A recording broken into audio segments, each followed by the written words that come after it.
Tapos na, yan, kaka-DDS mo pa rin. Pag ganitong panahon, hindi mo naman na masisisi. Because that's the belief of DDS. Kulto nga kayo, girls and boys. Kulto. Diba? Kaya, to the highest level talaga yung maximum tolerance lang talaga yung magiging understanding natin ng mga pro-government na sige na, tao din yan, tao lang din naman. Kaya nga kami, hindi naman namin wini-wish na mamatay si Digong. 'Di ba? Mga pro-government, hindi, ang gusto lang naman is bayaran yung kanyang mga nagawang kasalanan. What's wrong with that? Hindi pwede kasing nagkagawa na nga ng mali, nakagawa, alam naman natin. Diyos ko naman, hindi nga kayo magtatagumpay sa Qatar.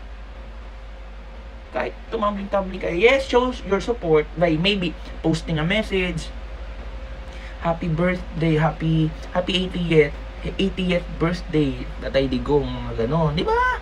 Pag mga ganyan-ganyan, support na yan, B. Kahit nga kami, nagbabati din naman kami, happy 80th birthday. And guys, asaan yung Sara Duterte? Asaan na sila, B? Diyos ko, asaan? Lumabas ka na! Wala.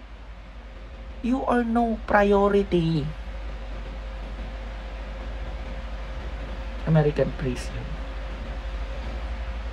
Diba? Di kayo priority ng Duterte. Kumalma-kalma kayo, matauhan na kayo. Bigan na ulo mo talaga sa mga 50 times, di. Bakit ba ako naging DDS? Ganon, talaga. Ganon dapat. Talagang to the highest level yung pukpuk, B. Kumuha ka ng maso dyan, talaga. Aray! Aray ko. Ganon. Basag bungo, B. Basag bungo. Ganon dapat. Pag DDS. Para matauhan kayo, B.